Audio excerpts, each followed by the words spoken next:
तो हम लोग श्रीमद् भागवतम 5वें स्कंद के 5वें अध्याय के दूसरे श्लोक पर चर्चा करेंगे।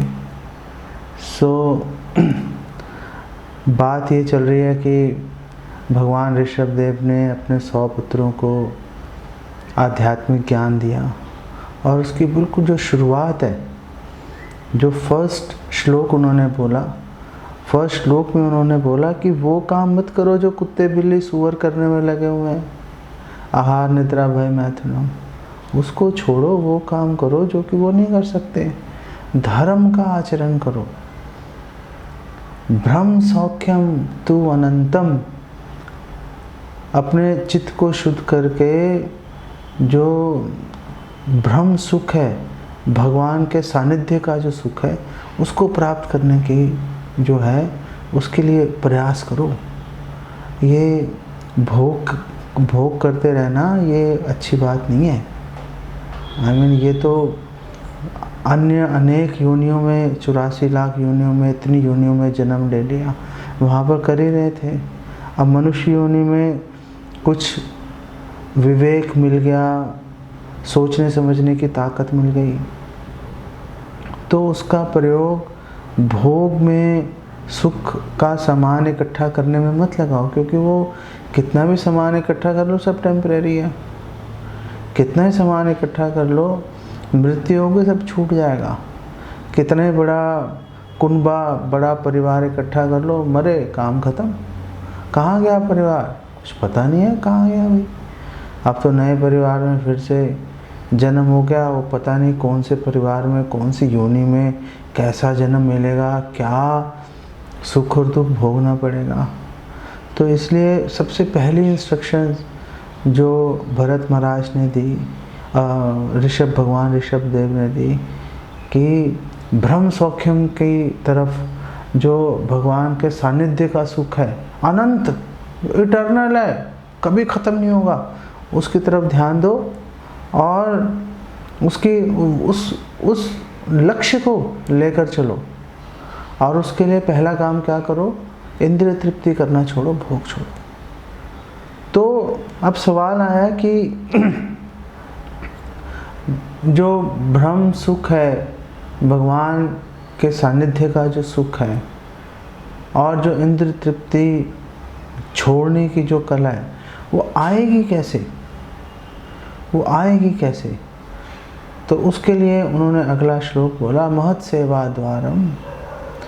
सेवा द्वारम आहुर विमुक्तेस, कि जो ब्रह्म सुख का जो द्वार है, जो मोक्ष का द्वार है, वो तो महत् सेवा, किसी बड़े महात्मा की, किसी साधु की, भक्त की, वैष्णव की सेवा करके वो द्वार जो है वो खुलेगा।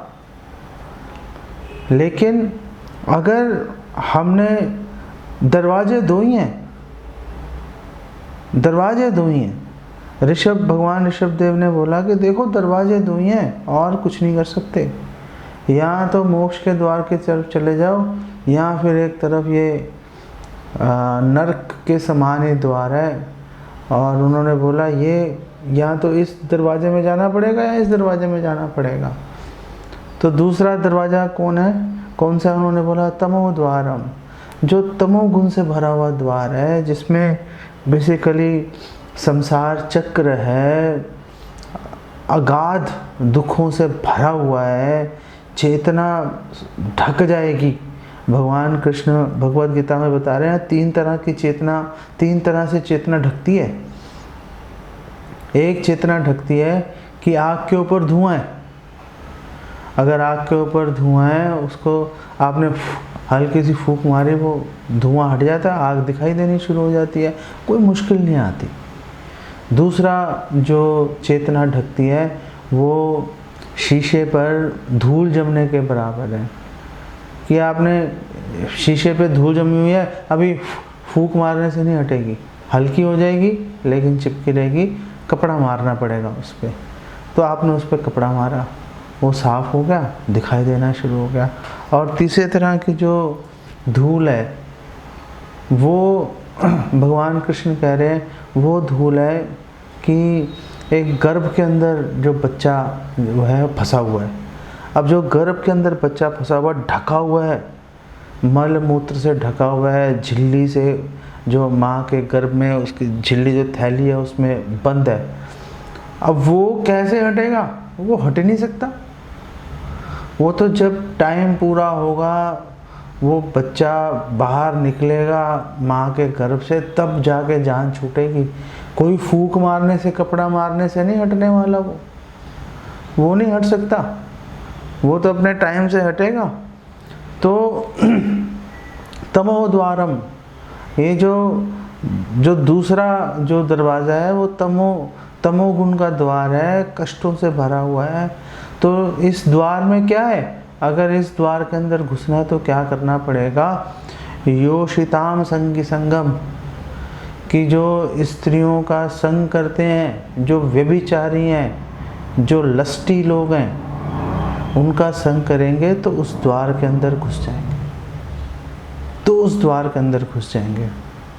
और फिर उन्होंने एनकरेज किया, देखो ये 2 दरवाजे हैं, और एक दरवाजे में जाओगे तो भक्तों की सेवा करोगे तो उस दरवाजे में घुस जाओगे मोक्ष के। और तमो द्वार में घुसने का मतलब है कि आपने एक जो है स्त्री संग जो कर रहा है, जो व्यभिचारी है, भोगी है, लस्टी है, 24 घंटे काम वासना के बारे में सोचता है, उसका संग करोगे तो तमो द्वार के अंदर घुस जाओगे। फिर भगवान ऋषभ देव मोटिवेट करने के लिए, प्रेरणा देने के लिए कि आपको क्या चुनना चाहिए, क्या चुनना चाहिए, तो उसके लिए फिर भक्तों की ग्लोरिफिकेशन कर रहे हैं कि महान तस्ते समचित्ता प्रशांता विमन्यवः सुहृदा साधवो। ये कि जो महान लोग हैं, जो महान साधु हैं, वो समचित्ता है, सबको बराबर देखते हैं, सबको अपने समान देखते हैं। आत्मवत सर्वभूतेषु, चाणक्य पंडित कह रहे हैं सबको अपने समान देखेगा। भगवान कृष्ण भी भगवत गीता में कह रहे हैं पंडिता समदर्शिना, जो समझदार आदमी है, जो इंटेलिजेंट है, वो सबको अपने समान ही देखेगा। वो ये देखेगा कि जिस चीज़ से मुझे सुख मिल रहा है उससे सबको सुख मिलेगा, जिससे मुझे दुख मिल रहा है सबको दुख मिलेगा। तो जिससे मुझे, जिन कार्यों से मुझे दुख मिल सकता है, तो मुझे बुरा लग रहा है तो दूसरों को भी बुरा लगेगा, तो ऐसे काम करूँगा ही नहीं, किसी के प्रति ऐसे काम करूँगा नहीं, वो ये सोच के चलेगा। तो कह रहे हैं समचित्ता प्रशांता, बिल्कुल शांत स्वभाव का होता है, बिल्कुल शांत स्वभाव का। तो शांत स्वभाव का कैसे हो गया? तो शांत स्वभाव का श्रील प्रभुपाद एक्सप्लेन कर रहे हैं। शांत स्वभाव का व्यक्ति हो सकता है, उन्होंने यमुनाचार्य जी को कोट किया स्त्रोत रत्न से, और उन्होंने बोला कि बिल्कुल प्रशांत व्यक्ति हो सकता है जब उसकी सारी इच्छाएं खत्म हो जाएं, जब उसकी सारी इच्छाएं खत्म हो जाएं। अभी सतना में हमें एक व्यक्ति मिला, और बेचारा शक्ल से उसको दिख रहा था कि बहुत ही डिप्रेस्ड है, बहुत ही स्ट्रेस के अंदर है। तो मुझे बताया लोगों ने कि इसका कोई काम धंधा नहीं चल रहा, कोई पैसे नहीं है इसके पास में, अमीर बनना चाहता है, इच्छाएं बहुत सारी हैं। तो उसने मेरे से पूछा कि महाराज कैसे होगा? वहाँ तो उनको थोड़ा ना पता है कि हम काफ़ी मतलब नीच लोग हैं, वो तो अपनी तरफ से आदर दे ही देते हैं। तो उन्होंने कहा महाराज कैसे होगा, कैसे मैं गरीबी से बाहर निकलूं? तो मैंने उसको पूछा कि आपको पता है अमीरी और गरीब की परिभाषा क्या है? तो उसने कहा बिल्कुल पता है मेरे को, जिसके पास पैसे हैं वो अमीर है, जिसके पास नहीं है वो गरीब है। मैंने बोला बिल्कुल गलत परिभाषा है। तो उसने कहा तो आप मेरे को सही परिभाषा बताओ। तो फिर हमने उसको परिभाषा बताई कि जिस व्यक्ति की अतृप्त इच्छाएं हैं वो गरीब है, इच्छाएं नहीं पूरी कर पा रहा, और जो डिज़ायरलेस है, जैसे कि सारी इच्छाएं उसने अपनी इच्छाएं ख़त्म कर दी, भगवान की सेवा में विलीन कर दी। अब उसकी कोई इच्छा नहीं है, कोई वो एरोप्लेन खरीदना नहीं चाहता कि मैं प्राइवेट प्लेन में घूमूंगा, बड़ी गाड़ी होनी चाहिए मेरे पास, फलाना ढमकाना, सारी इच्छाएं ख़त्म कर दी उसने, और सारी इच्छाएं ख़त्म कर दी। वो जो व्यक्ति है वो व्यक्ति अमीर है, क्योंकि उसकी कोई इच्छा ही नहीं है, कोई प्रॉब्लम ही नहीं है, जैसे रह रहा है फर्स्ट क्लास रह रहा है। तो मैंने कहा इस परिभाषा के अनुसार बताओ कि तुम अमीर हो कि गरीब हो, और इस परिभाषा को लेके चलोगे तो मैं तुम्हें गारंटी देता हूँ कि तुम अमीर बन सकते हो। अपनी इच्छाओं पे काम करो, पैसा कमाने के पीछे मत भागो, जो भाग्य में है मिल जाएगा, नहीं भाग्य में होगा नहीं मिलेगा, बात खत्म हो गई। तुम अपनी इच्छाओं के ऊपर काम करो ना, इच्छाओं को मारो बेकार में, इच्छाएं रख के ये करना है वो करना है, इच्छाएं पूरी नहीं हो रही तुम्हारी, ज़िंदगी फिर भी तो चले जा रही है, ज़िंदगी जीवन तुम्हारा रुक थोड़े ना रहे, बाकी भी निकल जाएगी। तो इच्छाओं के पीछे क्यों भाग रहे हो, धन के पीछे क्यों भाग रहे हो, इच्छाओं को ख़त्म करो, इच्छाओं को तुम्हारे पीछे भागने दो, तो बात बनेगी। उसने कहा ये बात तो मतलब कभी किसी ने बताई नहीं अब पता नहीं वो काम करेगा या नहीं करेगा। तो यमुनाचार्य जी ने बोला, वो भगवान को प्रे कर रहे हैं, बोल रहे हैं भवंतम एवानुचरण निरंतरः, निरंतर कि हे भगवान, भवंतम हे भगवान आपकी, एवानुचरण इसी प्रकार मैं सेवा में आपकी निरंतर लगा रहा हूँ, निरंतर लगा रहा हूँ। प्रशांत निःशेष मनोरथांतरा, निःशेष मनोरथांतरा, सारी मन की इच्छाएं खत्म हो जाएंगी। प्रशांत, पूरी शांत स्वभाव का हो जाऊंगा मैं, पूरी तरह शांत स्वभाव का हो जाऊंगा। कदा हम एकांतिक नित्य किंकरः प्रहर्षिष्यामि सनाथ जीवितम। हे भगवान, कब मैं आपका नित्य किंकरा, कब मैं आपका नित्य दास बन जाऊंगा। एक मन से एकाग्रचित होकर, एकाग्रचित होकर, कब मैं आपकी सेवा में लग के प्रहर्षयिष्यामि, कब मैं आपको सुख दूंगा, कब मैं आपको सुख दूंगा।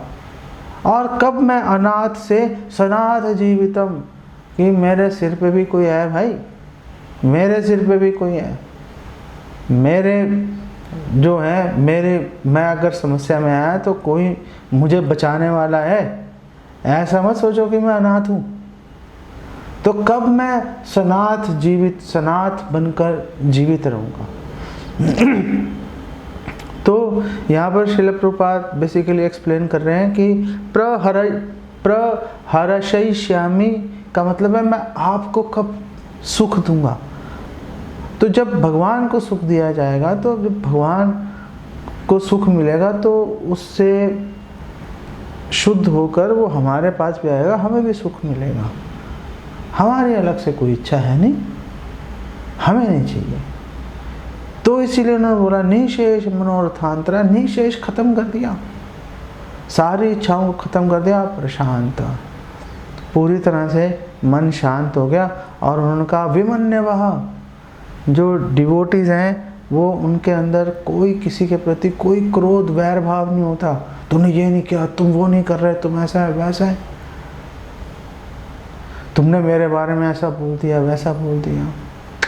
डिवोटीज इसके पीछे नहीं चलते, डिवोटीज इसके पीछे नहीं चलते। अभी हम लोग डिस्कशन कर रहे थे सर्विसेज के ऊपर, डिवोटीज की आपस में सर्विसेज को लेकर ही मतभेद हो जाते हैं। क्यों मतभेद होंगे, क्यों मतभेद होने चाहिए। एक आपके ऊपर एक सीनियर डिवोटी है, वो जैसे बोल रहा है वैसे करते रहो, बात खत्म हो गई।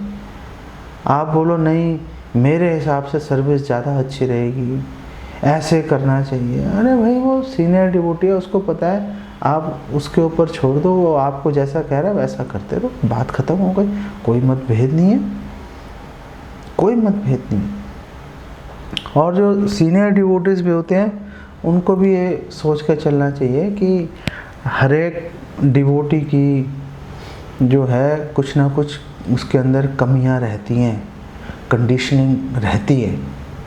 ऐसा नहीं है कि वो एकदम 100% आपके अनुसार काम कर ही देगा। वो नहीं हुआ, कुछ थोड़ी बहुत कमी रह गई, ठीक है, रह गई कमी, कोई बात नहीं, आगे बढ़ो। अगली बार और अच्छे से करेंगे, बात खत्म हो गई। विमन्यवा, कभी क्रोध नहीं करेगा, सूर्यदा सबके कल्याण के बारे में सोचेगा, साधु हो गए। ऐसे साधु पुरुष, ऐसे जो महान लोग होते हैं, जो भक्त होते हैं, वो इस तरह के लोग होते हैं। तो 2 द्वार बता दिए भगवान ऋषभदेव ने, और साथ में ये भी बता दिया कि किस द्वार की तरफ जाओ, आपको किस द्वार की तरफ जाना चाहिए, ये भी बता दिया उन्होंने, ये भी बता दिया। क्योंकि स्त्री संगी का संग करना बहुत ही खतरनाक है, बहुत ही खतरनाक है स्त्री संगी का संग करना। इनफैक्ट श्रील प्रभुपाद एक्सप्लेन कर रहे हैं, स्त्री संगी का संग करना स्त्री का संग करने से भी ज़्यादा खतरनाक है। जैसे ऋषि श्रृंग है, वो उसको राजा रोमापाद ने कोई प्रोस्टिट्यूट्स वेश्याओं को भेजा था उनको अपने यहाँ लाने के लिए, अपनी पुत्री शांता के साथ में ऋषि श्रृंग का विवाह करना चाहते थे, क्योंकि ऋषि श्रृंग आते वहाँ पे जो है सूखा पड़ा हुआ था, ऋषि श्रृंग आएंगे बारिश शुरू हो जाएगी, इतना तेज था ऋषि श्रृंग में। लेकिन ऋषि श्रृंग ने कभी स्त्रियाँ नहीं देखी थी, तो वो प्रोस्टिट्यूट उनके पास गई और उनको गले से भी लगा लिया ऋषि श्रृंग को। ऋषि श्रृंग ने कहा क्या हो रहा है, मतलब ये मुझे तो आप लोग बहुत अच्छे लग रहे हो, लेकिन उसको पता ही नहीं है स्त्री हैं, उसको पता ही नहीं है। और भी हमें ऐसे प्रसंग मिलते हैं जहाँ पे कि सामने वाले को पता ही नहीं कि ये स्त्री है पुरुष है, क्या हो रहा है क्या नहीं हो रहा। तो कौन बताएगा ये स्त्री है और इसका आप ऐसे भोग कर सकते हो, कोई स्त्री संगी बताएगा। जब तक स्त्री संगी के पास नहीं गए बात खत्म है, आप सेफ हो।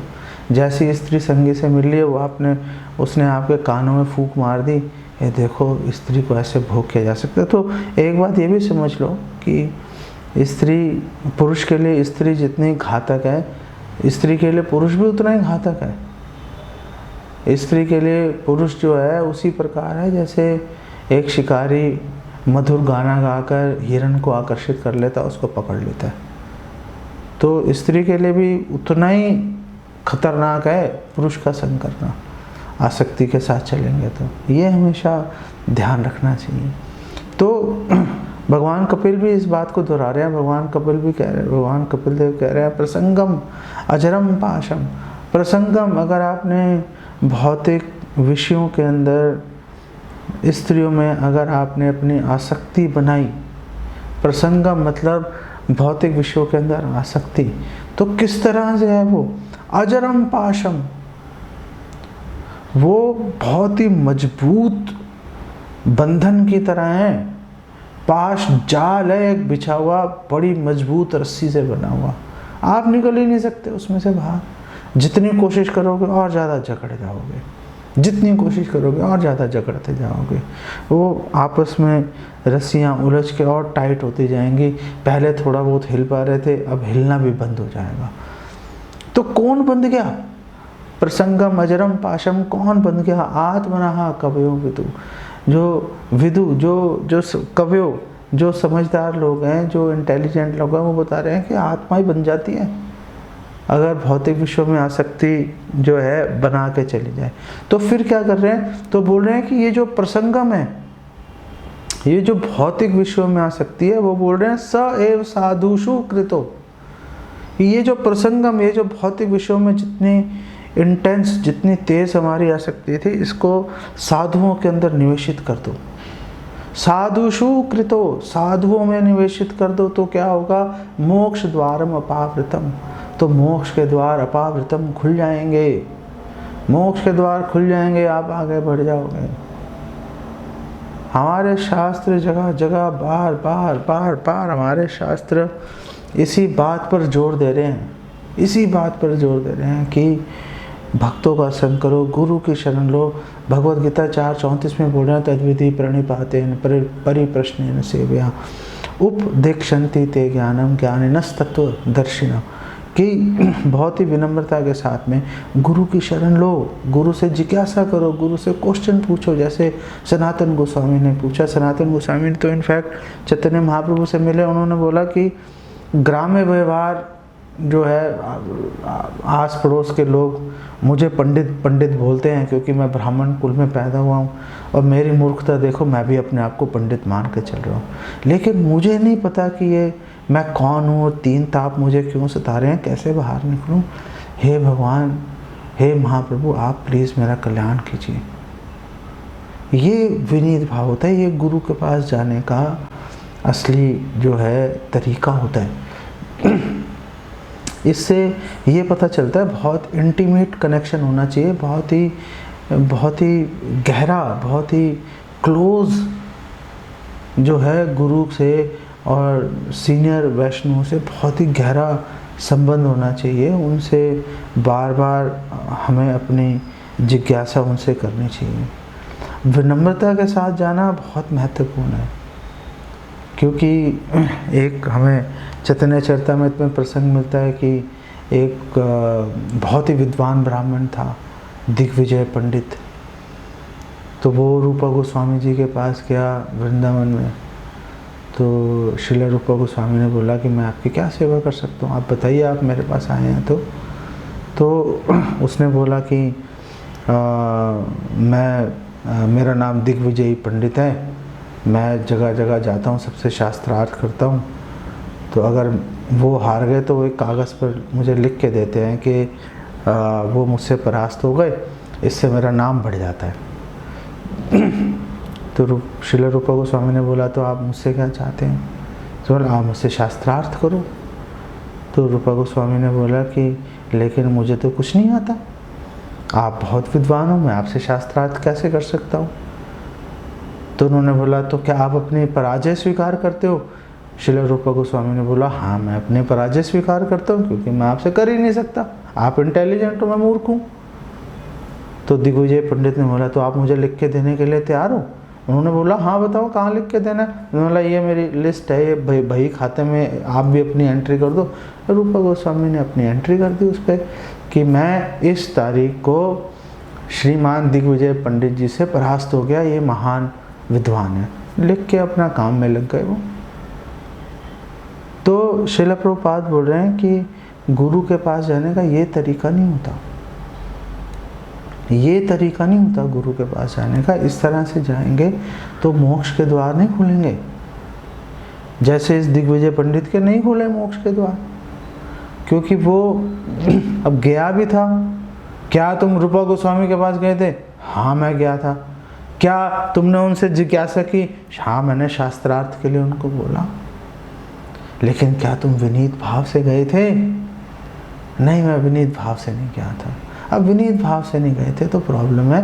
तो अब आपके वो मोक्ष के द्वार जो हैं उस पर वो अलीगढ़ का ताला लगा हुआ, वो नहीं खुलेगा अभी, वो नहीं खुलेगा, क्योंकि आपने विनम्रता नहीं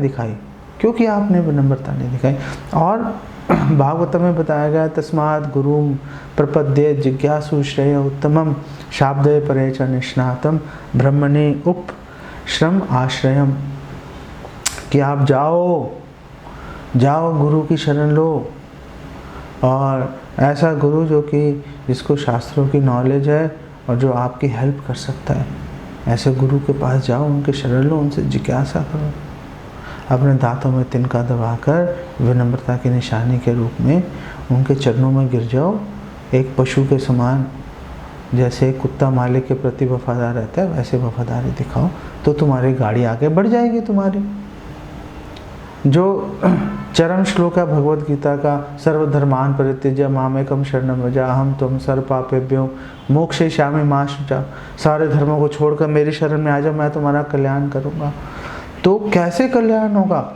गुरु के शरण लेने के माध्यम से। जब हम गुरु की शरण लेंगे, गुरु की शरण लेने के माध्यम से जब हम भगवान की सर्विस में हम लोग लगेंगे, तो भगवान को संतुष्ट करने का हमें मौका मिल जाएगा। तो भगवान कृष्ण की शरण कैसे ले सकते हैं? भगवान कृष्ण की हम शरण ले सकते हैं गुरु की शरण लेने के माध्यम से। ये बात समझ जाओ। अब बात हम कर रहे थे इंटीमेट रिलेशनशिप की, कि गुरु से, सीनियर भक्तों से बहुत ही गहरा हमारा संबंध होना चाहिए, बहुत गहरा संबंध होना चाहिए। ये सोच के हमें चलना चाहिए कि जो गुरु हैं उनका एक क्षण का भी हमें उनका अगर संग मिल गया तो जीवन बदल जाएगा। महाराज निमि तो यही बोल रहे हैं जब नवयोगेंद्रों से मिले थे। महाराज निमि तो बोल रहे हैं कि संसारे अस्मिन क्षण क्षणार्धोपि, एक क्षण आधे क्षण के लिए भी संसारे अस्मिन, इस संसार के अंदर सत्संगा, अगर साधु संग मिल गया, शेवधिर निर्णाम, निर्णाम मनुष्यों के लिए शेवधिर, इससे बड़ा खजाना कोई नहीं है। क्यों इससे बड़ा खजाना क्यों नहीं है? क्यों यह बोला गया है साधु संग सर्वशास्त्र कहे, लव मात्र साधु संगे सर्व सिद्धि है? क्यों बोला गया है? क्योंकि साधु संग होना एक टर्निंग पॉइंट है। टर्निंग पॉइंट है। आपने साधु से मिल लिए, वहाँ से आप तमो द्वार की तरफ जा रहे थे, वो टर्निंग पॉइंट आ गया। अब आप मोक्ष द्वार की तरफ जाना शुरू हो गए। अब आप मोक्ष द्वार की तरफ जा रहे हो। अब तमो द्वार के जो वो डायरेक्शन थी आपकी चेंज हो गई। एक सेकंड में ये काम हो जाता है, एक सेकंड में। और जो साधु भी ऐसे हैं कि लोक कल्याण के बारे में सोचते रहते हैं, लोक कल्याण के बारे में सोचते रहते हैं। इनफैक्ट प्रहलाद महाराज बोल रहे हैं कि मुझे तो मतलब आपका लोगों को आपका ये रूप भयानक लग रहा है नरसिंहदेव, लेकिन मुझे तो भयानक नहीं लग रहा, मुझे तो बहुत अच्छा लग रहा है। मुझे तो डर लग रहा है इस भौतिक संसार से, इससे बाहर कैसे निकलूं, और ये जो लोग फंसे हुए हैं इनको बाहर कैसे निकालूं इससे। मुझे तो इस चीज़ की चिंता है। लोगों को आपके इस जो आपका ये जो नरसिंह रूप है, लोग इसके बारे में सोच के परेशान हैं, लेकिन मुझे तो कोई परेशानी नहीं आ रही। मैं तो भौतिक संसार के बारे में सोच के परेशान हो रहा हूँ। तो ऐसे जो हैं भक्त इसके बारे में सोचते हैं।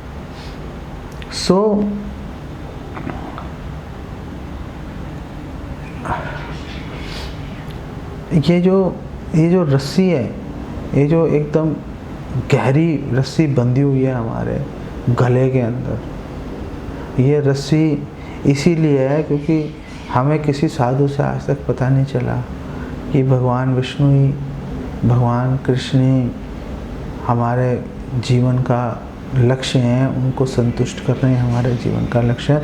इसीलिए उरु दामनी बद्धा, हम लोग जो हैं बंधे हुए हैं पूरी तरह से टाइट, बहुत ही मजबूत रस्सी से हम लोग बंध गए। तो मुक्ति कैसे मिलेगी? साधु संग से मिलेगी। तो मुक्ति की परिभाषा क्या है? मुक्ति की परिभाषा क्या है? पता चले, हम भी तो देखें कि हम लोग मुक्त हो रहे हैं कि नहीं हो रहे। पता चले हमने पूरे घोड़े खोल दिए, दिन रात एक कर दिया, हाथ ही कुछ नहीं आया। कुछ तो कसौटी होनी चाहिए ना, पता चलना चाहिए कि हम लोग राइट डायरेक्शन में जा रहे हैं कि नहीं जा रहे। हमें तो इस बारे में भी जानकारी होनी चाहिए ना। बिल्कुल आंखों पे पट्टी बांध के कैसे दौड़े। तो भागवतम 2:10-6 के अंदर मुक्ति की परिभाषा दे रखी है, और वहाँ पे बताया मुक्तिर हितवान अन्यथा रूपम। मुक्ति का मतलब है हितवान अन्यथा रूपम। हितवान का मतलब है त्याग दो, छोड़ दो उसको। हितवान अन्यथा रूपम, बाकी सारी पदवियों को, उपाधियों को त्याग दो। मुक्ति का मतलब क्या है? हितवान अन्यथा रूपम स्वरूपेण व्यवस्थिति, और अपने स्वरूप के अंदर स्थित हो जाओ। जो आपका असली इटर्नल शाश्वत स्वरूप है, जो आपका स्पिरिचुअल आइडेंटिटी है, उसके अंदर स्थित हो जाओ आप। और हम सबको पता है कि स्पिरिचुअल आइडेंटिटी हमारी क्या है? जीवेर स्वरूप होए कृष्णेर नित्य दास। जीव का जो नित्य स्वरूप है वो बस ये भगवान कृष्ण का दासत्व है, भगवान कृष्ण का दासत्व है। लेकिन श्रील प्रभुपाद कह रहे हैं कि ये जो ये मायावादी होते हैं ना, जो मायावादी होते हैं, ये सबसे बड़े ऑफेंडर, भगवान के अपराधी होते हैं। भगवान का कानून तोड़ देते हैं, क्योंकि वो कभी भी भगवान के दासत्व को स्वीकार नहीं करते। इम्पर्सनलिस्ट जो है वो हमेशा, जैसे बुद्धिस्ट है, बुद्धिस्ट सोचेगा निर्वाण मिल जाए, निर्वाण का मतलब भौतिक दुख खत्म हो गए। फिर इम्पर्सनलिस्ट आते हैं जो निराकारवादी है, निराकारवादी बोलते हैं कि ख़त्म हो जाए संसार के दुख क्लेश। ऑफ कोर्स जो बार बार पैदा हो रहे हैं, मर रहे हैं, वो तो ख़त्म हो जाए, लेकिन एक स्टेप और आगे बढ़ जाते हैं वो कि हम आध्यात्मिक जगत में भी प्रवेश कर जाएं, लेकिन करें कुछ ना। हमें कुछ भी करने में कोई इंटरेस्ट नहीं है। बड़ी मुश्किल से जान छुड़ा के निकले हैं भौतिक जगत से बाहर, अब हम किसी से कोई सरोकार नहीं रखना चाहते। वो निर्विशेष ज्योति के अंदर, जो भगवान ब्रह्म ज्योति है, उसके अंदर निष्क्रिय अवस्था में करोड़ों जन्म, करोड़ों वर्षों तक उसमें पड़े रहना चाहते हैं। तो दासत्व कहाँ गया? जीवेर स्वरूप है कृष्णेर नित्य दास। और दासत्व नहीं है, आपने तो कुछ किया ही नहीं। इसीलिए एक भक्त की स्थिति और उत्पन्न और बड़ी होती है कि वो आध्यात्मिक जगत में प्रवेश तो करना चाहता है, लेकिन दासत्व की भावना के साथ में, निष्क्रियता के साथ प्रवेश करने में उसकी कोई रुचि नहीं होती। इनफैक्ट वो थूकता है सायुज्य मुक्ति के ऊपर, जो ब्रह्म ज्योति में लीन होने की जहाँ पर बात हो रही है।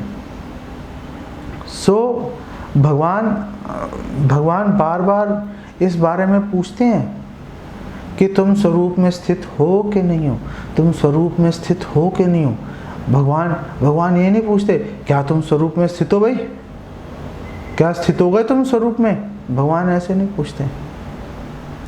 भगवान कैसे पूछते हैं? जैसे भगवद गीता में भगवान कृष्ण ने अर्जुन को पूरा ज्ञान दिया। भगवद गीता 18 अध्याय बात चलती रही भगवान कृष्ण और अर्जुन के अंदर, और उसके बाद भगवान कृष्ण ने अर्जुन को बोला यथा इच्छसी तथा करो, जैसी तुम्हारी इच्छा है वैसी करो। इसमें फ्री विल भी आ गई और टेस्ट भी आ गया कि तुम स्वरूप में स्थित हो कि नहीं हो, स्वरूप में स्थित हो कि नहीं हो। फ्री विल जैसे हम पिछली बार भी डिस्कस कर रहे थे, फ्री विल पे भगवान कभी नहीं कोई आँच आने देते। फ्री विल अपनी जगह पे खड़ी रहेगी। जब हम बात कर रहे थे पिछली बारी के भगवान शुद्ध भक्तों को क्यों नहीं ये सृष्टि का कार्यभार सौंप देते, क्योंकि फ्री विल है ना। जो भक्त हैं उनकी फ्री विल है, वो चाहते ही नहीं हम ले। जब वो भक्त को जब कोई व्यक्ति चाह ही नहीं रहा तो भगवान उसको क्यों देंगे भला। जो व्यक्ति घर जाना चाह रहा है, वापस घर जाके भगवान की डायरेक्ट सर्विस में लगना चाह रहा है, भगवान उसको क्यों बोलेंगे कि भाई नहीं तू भाई ब्रह्मा बन जाए, जा भाई जाके सेवा करे, या इंद्र बन जा या सूर्य बन जा। वो नहीं बोलेंगे। बहुत लोग हैं, बड़ी लंबी लाइन लगी हुई है वो बनने के लिए। लोगों की लोग 100 अश्वमेध यज्ञ कर देते हैं उसके लिए, इंद्र वगैरह बनने के लिए। तो वो जो कर रहे हैं भगवान उनको चांस देंगे, जो मतलब जो कर रहे हैं उसको मौका ना देके, जो जिनकी कोई इच्छा ही नहीं है, जो करना ही नहीं चाहते, उनको भगवान जबरदस्ती उनकी फ्री विल के अगेंस्ट क्यों लगाएंगे। तो इसीलिए भगवान ने अर्जुन से भी पूछा लास्ट में ये बोला कि यथा इच्छसी तथा करो, कि देखो भाई मैंने तुम्हें बोल दिया जो बोलना था, अब देखो तुम्हारी मर्जी है, जो तुम करना चाहते हो वो करो।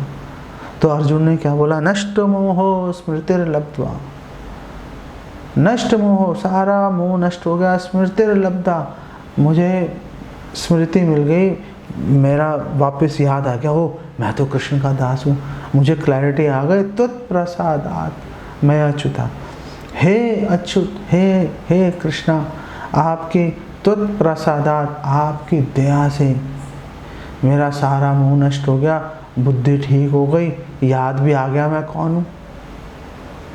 आजकल तो डॉक्टर वो बिजली के इंजेक्शन देते हैं, कोई भूल जाता है, लेकिन भगवान ने तो सिर्फ नॉलेज देके वापस उसकी मेमोरी रिस्टोर कर दी। अब भगवान कृष्ण कह रहे हैं कि मत्तः स्मृतिर ज्ञानम पूर्णम च, मुझसे ही जो है आपको स्मृति आ रही है और मुझसे भूलने की शक्ति आ रही है। तो अगर हम अपनी स्मृति को जगाना चाहते हैं तो किसको गुहार लगाएंगे? भगवान को गुहार लगाएंगे। हे भगवान, हमारी स्मृति वापस लौटा दो, पता चले हम कौन हैं, क्या कर रहे हैं। आज की डेट में तो हम सोच रहे हैं कि हम फलाने फलाने व्यक्ति हैं, उसके पति हैं, उसकी पत्नी हैं, उसके बच्चे हैं, उसके पिता हैं, बस उसके भाई हैं, इसी काम में हम लगे हुए हैं। आप अगर दया करेंगे, हमारी स्मृति अगर आप वापस लौटा देंगे, बस तो हम वापस आपकी सेवा में हम जुड़ जाएंगे। स्थितो अस्मि गत संदेह, सारे संदेह, सारे डाउट्स खत्म हो गए। अरे अब खत्म हो गए तो फिर अब ये बताओ कि अब करना क्या चाहते हो? अब करना क्या चाहते हो ये बताओ। करिष्ये वचना तवा, जो आप बोलोगे वो करूँगा। इसको बोलते हैं स्वरूप स्थिति, कि भगवान की सेवा के अंदर स्थित हो जाओ। उसके बीच में जो भी अड़चन आ रही है वो माया है बेसिकली। उसको सोचो कि कैसे उससे बाहर निकलें, कैसे उससे पार पा लें। जो मोह है, मोह ज्ञान को रोकता है। मोह ज्ञान का बिल्कुल जो उसका उल्टा होता है, एंटोनिम, विलोम है। जो मोह है, एक तरफ मोह है, एक तरफ ज्ञान है। तो ये मोह का मतलब अज्ञान है। मोह हमें भगवान की सेवा में जाने से रोकता है। तो जब अर्जुन युद्ध क्षेत्र में आया था तो इच्छाओं से भरा पड़ा था और युद्ध नहीं करना चाह रहा था। हालांकि आया युद्ध की इच्छा से था, लेकिन मुंह सूख गया। लेकिन जब ज्ञान मिल गया, स्मृति वापस आ गई, क्यों? मैं तो कृष्ण का दास हूँ, मेरा काम तो वही करना है जो भगवान बोलेंगे मुझे। तो सारी डिजायर्स खत्म हो गई और जो भगवान ने बोला वो काम उन्होंने किया, युद्ध किया, उन्होंने युद्ध किया। पॉइंट ये है कि हम लोगों को ये सोचना पड़ेगा कि जो एंजॉय करने की जो ताकत है वो केवल और केवल भगवान कृष्ण के अंदर है। केवल एक ही पुरुष हैं भगवान कृष्ण, बाकी हम सब प्रकृति हैं। लेकिन हम लोग ये सोचते हैं कि हम पुरुष हैं। ईश्वरो हम भोगी, सिद्धो हम बलवान सुखी। हम अपने आप को पुरुष मानते हैं। तो जो पुरुष हैं वो तो अपने आप को पुरुष मानते ही हैं। स्त्रियां भी अपने आप को पुरुष मानती हैं। वो भी तो भोगने के लिए पूरी ताकत उन्होंने लगा रखी है। वुमेन लिबरेशन, इक्वल राइट्स, और मतलब कि why boys should have all the fun, कि जो पुरुष हैं वो ही क्यों सारे मजे ले, हम भी लेंगे क्योंकि हम भी पुरुष हैं। जो भोगने की इच्छा करेगा वो पुरुष है और जो सेवा की इच्छा करेगा वो प्रकृति है। तो चाहे हम पुरुष हैं चाहे स्त्री हैं, काम हम सब पुरुषों वाले कर रहे हैं, भोगने की इच्छा को लेके चल रहे हैं हम। तो हमने पुरुष से प्रकृति बनना है, भोगी से सेवक बनना है। वो जो है, जैसे ही हम पुरुष से प्रकृति बनने की तरफ जाएंगे तो समझो कि मोक्ष का रास्ता खुल जाएगा।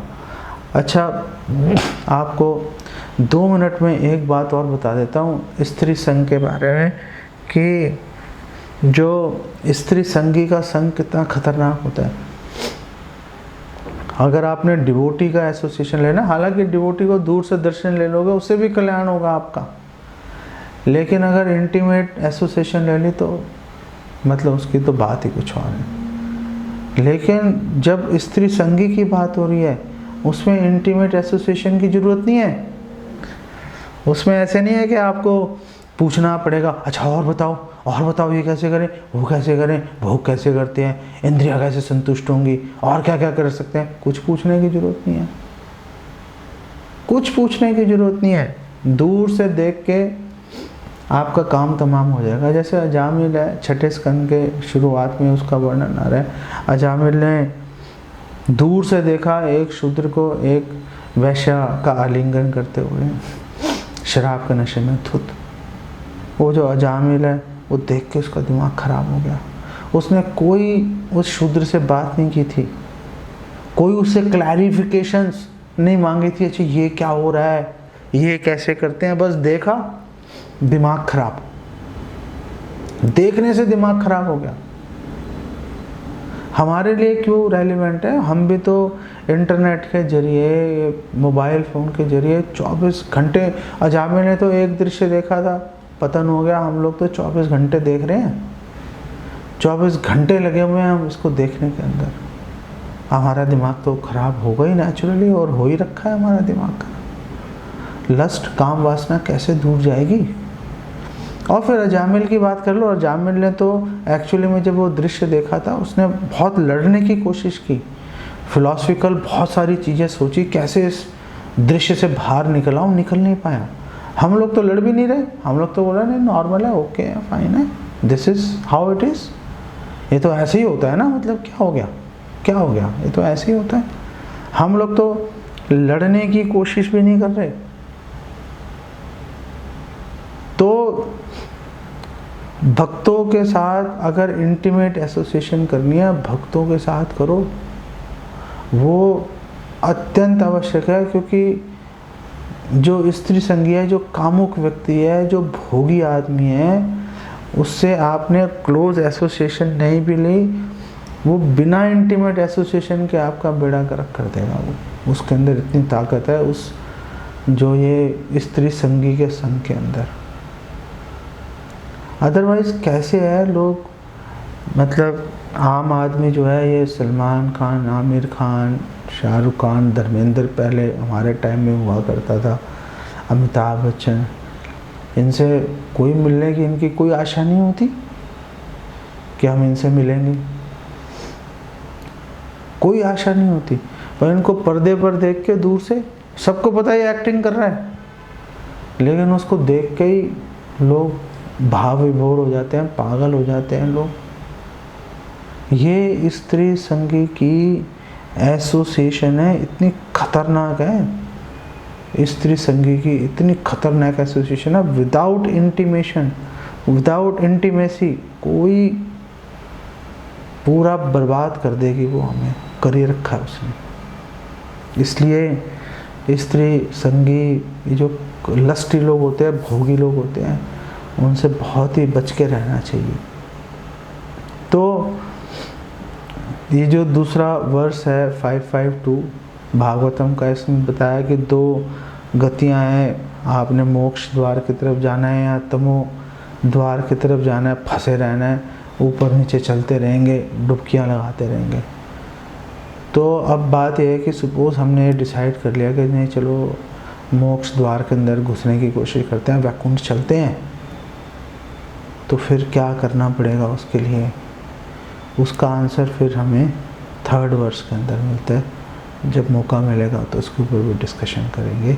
यहाँ पर विराम देते हैं। अगर किसी का कुछ प्रश्न है तो आप प्रश्न पूछ सकते हो।